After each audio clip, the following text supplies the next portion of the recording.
Este é o dia que o Senhor fez para nós. Alegremo-nos e nele exultemos. Esse Salmo 117 da liturgia da igreja hoje nos fala do dia santo, da ressurreição de nosso Senhor Jesus Cristo. O dia que o Senhor fez para nós é o dia da ressurreição de nosso Senhor. Por quê? Porque é o dia em que Deus tudo recria. É o dia em que Deus faz nova todas as coisas.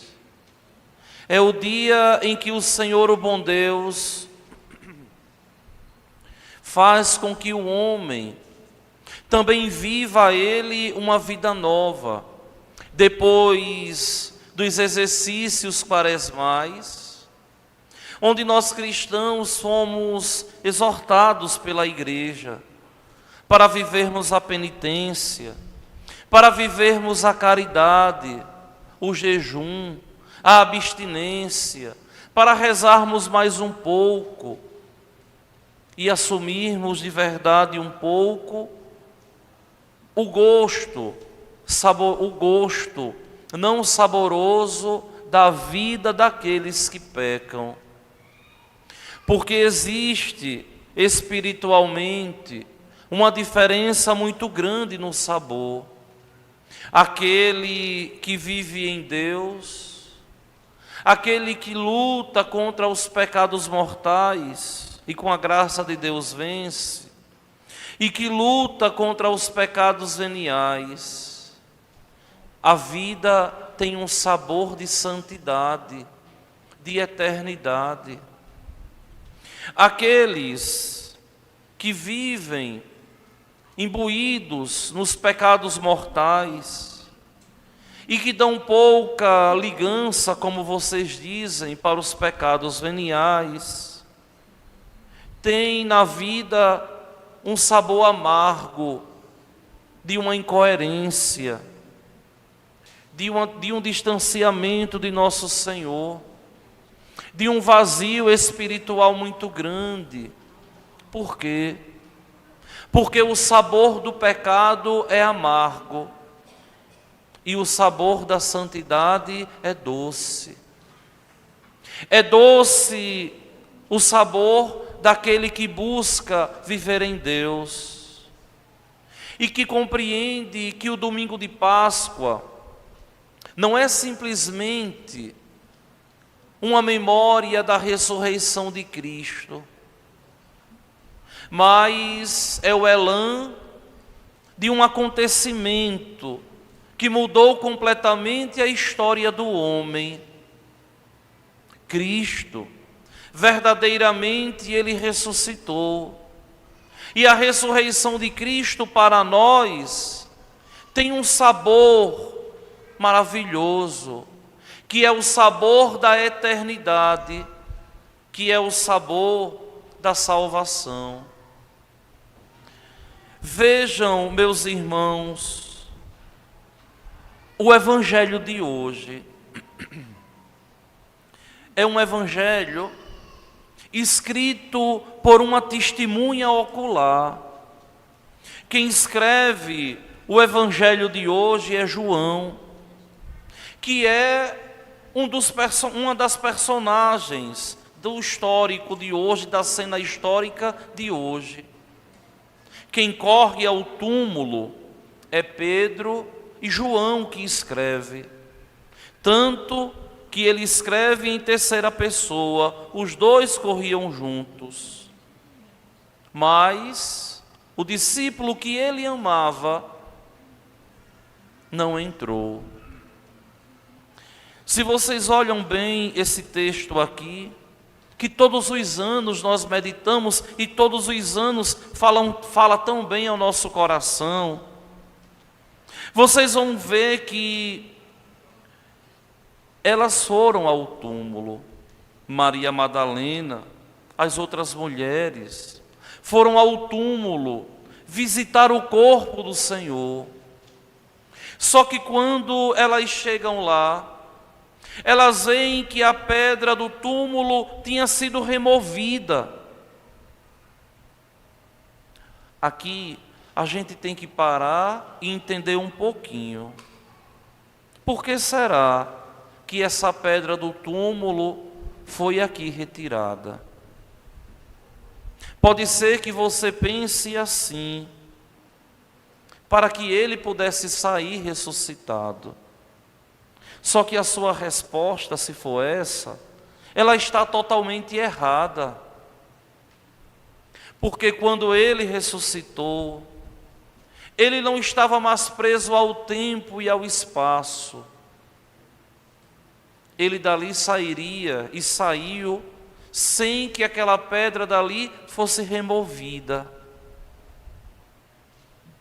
Como nós iremos ver ao longo dos 50 dias, que ele muitas vezes se apresentou, estando as portas fechadas, e os discípulos ali, e ele entrou, passando pelas paredes. Por quê? Porque num corpo glorioso. Mas finalmente, Padre, por que essa pedra então ela foi retirada do túmulo? Simplesmente para que Maria Madalena e os apóstolos todos pudessem ver que ele não estava mais ali. Não foi para ele sair, mas foi para que eles ali, os discípulos do Senhor, fossem testemunha ocular. Eles vissem não a ressurreição, mas vissem o espaço vazio. Mas é tão interessante porque é um espaço vazio, sem o corpo do Senhor, mas um espaço vazio totalmente cheio de Deus. Porque aquele espaço ali vazio nos prova, nos mostra que Ele ressuscitou. Aquele vazio ali é um vazio que preenche. E é tão maravilhoso a gente saber que ao longo de 2000 anos de história, nunca se encontrou um túmulo de nosso Senhor e que se dissesse assim, o corpo dele está ali. Porque é uma grande prova de que ele ressuscitou. O túmulo vazio é essa prova. É um vazio cheio de Deus, é um vazio que preenche. E assim nós cremos, e assim nós sabemos que a fé que nós temos nele ressuscitado é uma fé válida, que nos preenche e nos faz estar em Deus.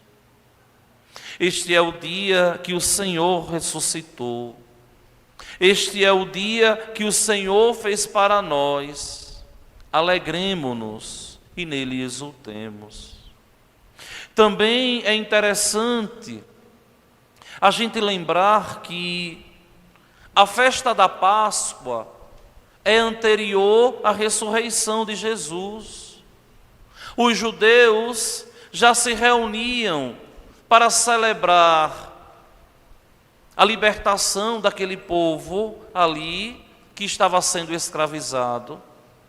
É importante a gente lembrar que a festa da Páscoa era a festa de ofertar a Deus aquele cordeiro ali, aqueles animais.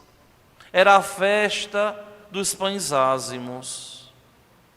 E ele ressuscita em um dia solene para os judeus, para dizer simplesmente que tudo aquilo que eles faziam carecia de sentido, carecia de razão. O verdadeiro cordeiro é Ele, o verdadeiro pão sem fermento é Ele. Ele é a vítima, por isso hóstia, a palavra hóstia quer dizer vítima. Ele é a vítima que morre para nos salvar e ressuscita para confirmar a salvação que ele operou no madeiro da cruz. Domingo surge a partir da ressurreição de Cristo. Por que vocês não trabalham hoje em dia? Porque os homens não trabalham aos domingos. Muitos não entendem isso. Não trabalham porque foi uma luta dos cristãos para que eles pudessem ir à igreja comemorar a ressurreição de nosso Senhor. É claro que o domingo tem também o caráter de descanso, mas o sentido primeiro é o dia do Senhor, dies Domini, é o dia de Deus. Mas tem tantos esquecidos disso. O domingo surge como o dia da festa da ressurreição. É por isso que todo domingo a gente canta o glória. É por isso que todo domingo a gente professa a fé. Observem que o glória e o credo aos domingos, eles estão entrelaçados. Nós damos glórias a Deus pelas maravilhas que Ele fez. Toda a criação e a recriação a partir da ressurreição de Jesus. E nós professamos a fé. E o núcleo, o centro da profissão de fé é a ressurreição do Senhor. Ele que ressuscita e abre para nós as portas da eternidade. Quando nós vemos a primeira leitura de hoje, nós vemos um dos discursos de Pedro, aquele colocado por Cristo como condutor dos cristãos, como cabeça visível da igreja, como ponto de unidade. E nós vemos Pedro dando o seu testemunho a respeito de Cristo, e é tão precioso. Eu vou ler na íntegra para vocês aqui o trecho do discurso dele, para que vocês fixem o pensamento, o sentido da igreja ali nascendo. Essa cena aqui foi anos depois da ressurreição dele, antes do ano 64, quando Pedro foi ali martirizado.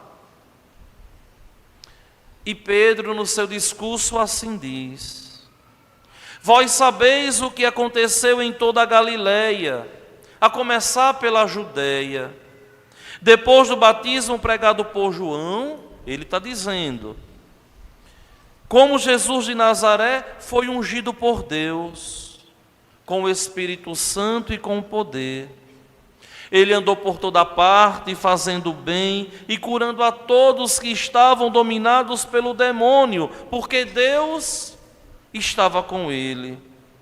E nós somos testemunhas de tudo o que Jesus fez na terra dos judeus e em Jerusalém. Eles o mataram, pregando-o numa cruz, mas Deus o ressuscitou no terceiro dia, concedendo-lhe manifestar-se não a todo o povo, mas às testemunhas que Deus havia escolhido. Aqui eu paro um pouquinho.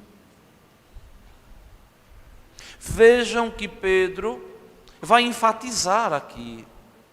Ele não apareceu a todo o povo, mas as testemunhas que Deus escolheu, aos apóstolos, os discípulos, e eles tiveram a missão de sair em meio ao mundo anunciando a ressurreição de Cristo. O Santo Padre, o Papa, é uma testemunha da ressurreição. O nosso bispo diocesano é uma testemunha da ressurreição. Nós, sacerdotes, somos testemunhas da ressurreição. Minha gente, eu não dei a minha vida por uma ideia. Eu dei a minha vida por Cristo, que morreu e ressuscitou. E a minha mãe igreja me diz isso de um modo tão profícuo, que quando eu descobri, isso marcou a minha vida e não tinha outra resposta a dar, a não ser querer ser testemunha da ressurreição. Mas não só os ministros sagrados são testemunhas da ressurreição. Vocês também, porque batizados, são testemunhas da ressurreição e devem dizer aos quatro cantos do mundo que Ele ressuscitou. Para aqueles que foram batizados, mas não assumem o batismo. Para aqueles que foram batizados, mas não se fazem amigos de Cristo. Para aqueles que foram crismados, mas não se fazem discípulos de Cristo Jesus. Simplesmente foram batizados e crismados por uma tradição aqui ocidental brasileira. Mas nós católicos devemos tomar essa consciência de que somos testemunhas da ressurreição, que somos testemunhas de Cristo ressuscitado. Mas Pedro continua: olha, a nós que comemos e bebemos com Jesus, depois que ressuscitou dos mortos, e Jesus nos mandou pregar ao povo e testemunhar que Deus o constituiu juiz dos vivos e dos mortos. Olha, minha gente, eu sou tão encantado pela Igreja de Deus. Sou tão encantado por nosso Senhor. Porque nós vemos que aquilo que nós cremos hoje, 2000 anos depois, 2025 anos da encarnação dele, é a mesma fé que os apóstolos professaram. Tantos caíram no erro, tantos grupos se dividiram da Igreja Católica e apostataram a fé. Mas o que nós cremos é o mesmo que eles creram lá atrás. A nossa fé é a mesma. Vejam que isso aqui nós dizemos até hoje: está sentado à direita de Deus Pai, donde há de vir a julgar os vivos e os mortos. E nós dizemos, contemplando a Eucaristia: vinde, Senhor Jesus. Claro que esse vinde aqui tem dois sentidos. Tem um sentido teológico e espiritual: vinde ao meu coração, sanar as minhas feridas, resolver os meus dilemas, venha alimentar a minha fraqueza, Senhor. Mas também tem um sentido teológico e escatológico, que é dizer assim: Maranatá, vem, Senhor Jesus, vem julgar-nos, julgar os vivos, julgar os mortos. Vem, Senhor, restaurar tudo e ressuscitar aqueles que faleceram. É isso que a igreja continua fazendo. E há 2000 anos, nós nos encontramos todos os domingos esperando Ele voltar. E não existe outra razão para a gente estar na igreja senão esperando Ele voltar, com aquele sabor de céu, com aquele desejo ardente de eternidade. E vai ser assim até que Ele volte. Por quê? Porque Ele mesmo profetizou: as portas do inferno não prevalecerão contra a igreja. Por isso que nós estamos aqui, eu volto a dizer. E Pedro continua: todos os profetas dão testemunho dele.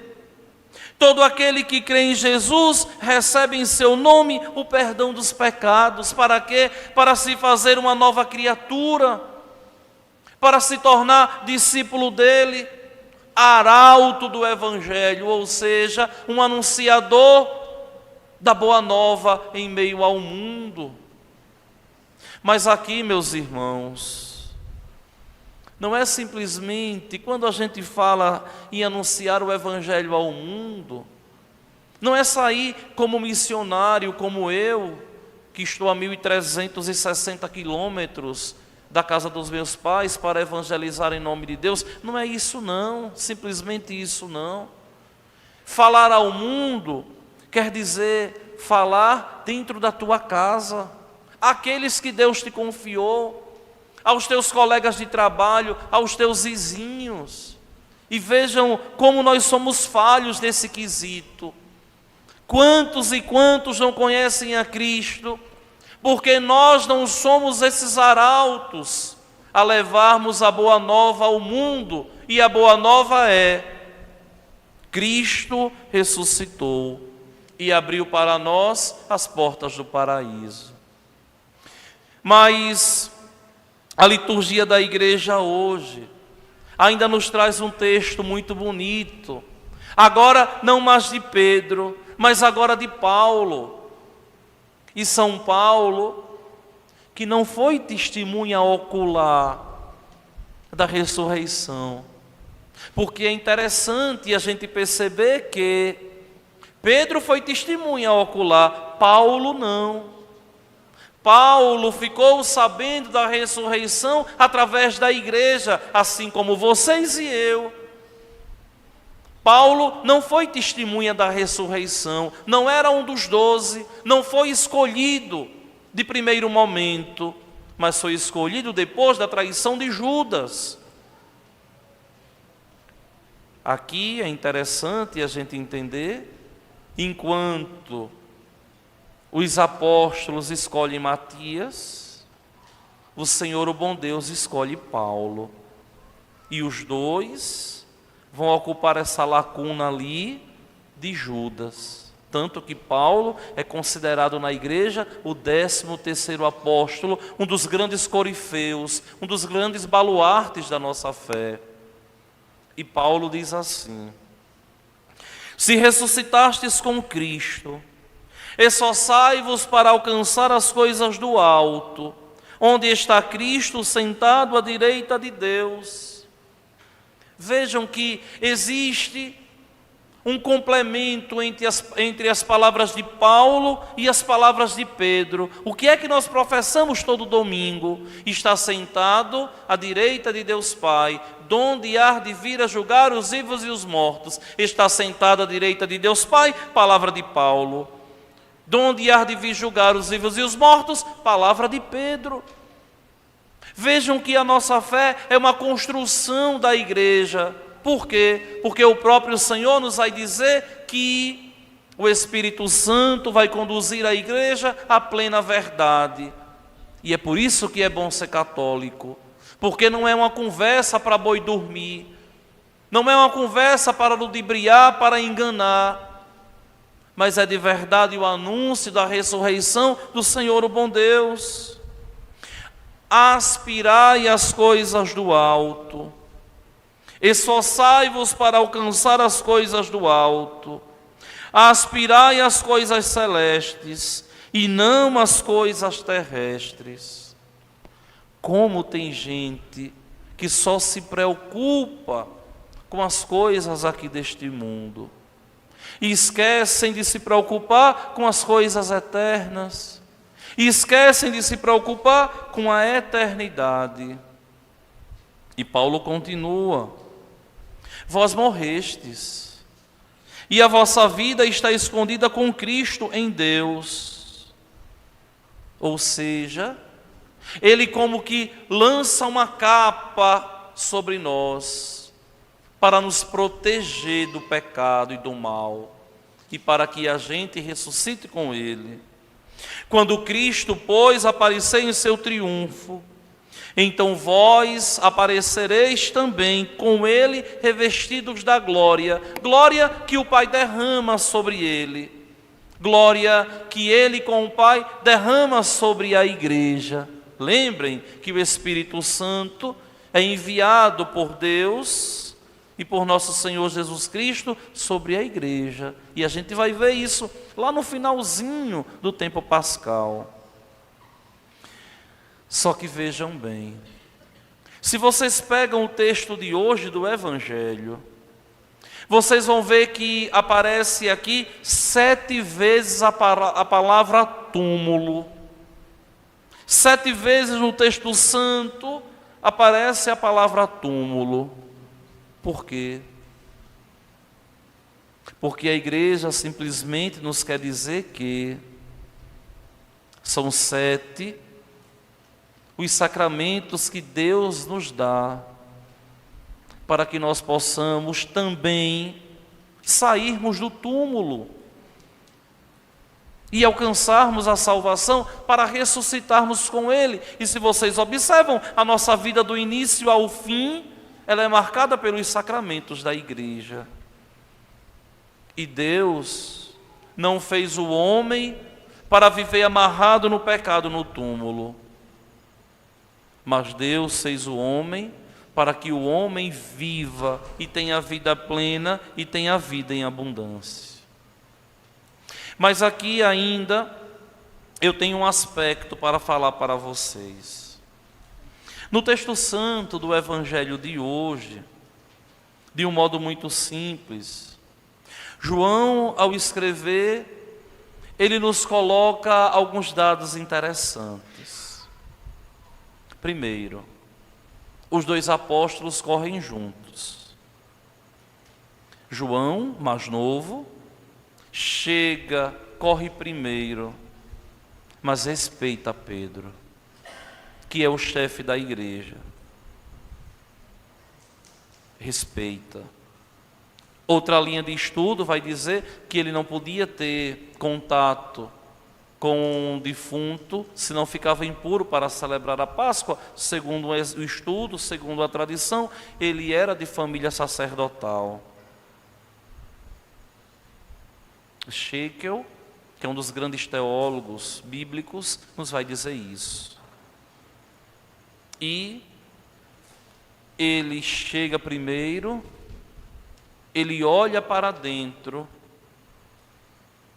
mas ele não entra. Ele viu as faixas de linho no chão, mas não entrou. Chega Simão Pedro, que vinha atrás, e entra com tudo no túmulo. Entrou, viu as faixas de linho deitadas no chão e percebeu que tinha um panozinho lá, que tinha estado sobre a cabeça de Jesus, não posto com as faixas, mas enrolado num lugar à parte, o sudário. Não sei se vocês sabem, mas existe um tecido que está em Turim, que mostra a face de Nosso Senhor. E os grandes estudos dizem que é um tecido do século I. Todo ano esse tecido é exposto e a Igreja Católica guarda. E a ciência não consegue explicar aquilo ali. Depois, quem tiver curiosidade, coloca lá, Santo Sudário, e vocês vão ver. E ele viu ali aquele pano, não posto junto com as faixas, mas enrolado no lugar à parte. Eu imagino, isso aqui é um pensamento meu, nas minhas elegâncias espirituais com Nosso Senhor, eu imagino que na hora que o Pai concedeu de novo a vida a ele ali sentou e tirou o pano e enrolou e colocou no lugar à parte. Isso é um pensamento meu, porque estava completamente diverso do resto dos tecidos. Existe uma forma diferente de enterrar. A gente enterra um falecido aqui, a gente veste uma roupa, e enche de flores, coloca no caixão e enterra. Mas naquela época não existia esse caixão que a gente entende aqui. A forma do judeu enterrar alguém, não é, de colocar no sepulcro, não era a imumação, como nós fazemos. Imunar é abrir o buraco e enterrar. A gente nem fala imunação, mas é o termo correto. Os judeus enrolavam a pessoa todinha em faixas, como uma múmia, não é? Enrolava todinha em faixas, abria um buraco na rocha, né? Colocava aquele corpo ali dentro e tapava com pedras. Era assim que enterrava. Então, esses tecidos aqui foram os tecidos do corpo de nosso Senhor, que ficaram vazios. Por quê? Porque o corpo dele não estava ali mais. E é impressionante o testemunho de fé de São João. João, ele diz assim: então entrou também o outro discípulo, que tinha chegado primeiro ao túmulo. E aí ele diz assim, olha, ele viu e acreditou. Acreditou em quê? Acreditou que ele não estava mais ali. Acreditou que aquelas palavras que ele escutou de coração a coração, porque se existe alguém que era confidente de nosso Senhor, era João. Tanto que em muitos momentos vocês veem que os apóstolos, inclusive Pedro, pede a João para perguntar a Jesus. Porque João era aquele que tinha um acesso primeiro a Jesus. Isso é tão santo. Uma amizade ali santa. E João diz, ele viu em terceira pessoa, ele viu e acreditou. Ele não fala assim, eu vi, não. Ele viu e acreditou. Ele viu o espaço vazio. E aquele coração foi totalmente preenchido da certeza da ressurreição. Meus queridos irmãos e minhas irmãs, o próprio João, ao escrever o seu texto, mais na frente um pouquinho, João vai dizer, olha, de fato, eles ainda não tinham compreendido. Eles quem? Ele e Pedro. Não tinham compreendido a Escritura, segundo a qual ele devia ressuscitar dos mortos. Ele viu, ele acreditou, mas ele não compreendia como aquilo aconteceu. Mas não tem problema, João, porque até hoje nós acreditamos porque a igreja nos diz, mas muitas vezes é tão difícil a gente compreender. Por quê? Porque simplesmente a ressurreição de nosso Senhor, ela não é para ser compreendida, ela é para ser acreditada. É um mistério que deve ser acreditado para poder ser vivido. Quem não acredita na ressurreição vai ser incapaz de viver como ressuscitado. Quem não crê na ressurreição de nosso Senhor nunca vai poder, olhando para si, ver que depois da quaresma surgiu um homem novo. Que o Senhor, o bom Deus, nos ilumine, para que ao longo desses 50 dias do tempo da Páscoa, nós possamos ir aos pouquinhos, crendo cada vez mais na ressurreição de nosso Senhor, que ressuscitou por primeiro, e que depois ressuscitou tantos que morreram antes dele e depois dele, e continua até hoje a ressuscitar. E aqui nós temos que crer que aqueles que morrem se apresentam diante de Deus e recebem de Deus a recompensa, e devem ressuscitar no primeiro momento aqueles que forem salvos e esperar a ressurreição da carne no último dia. Que nós também tenhamos essa alegria de um dia ressuscitarmos em Deus nosso Senhor. Creio em Deus Pai,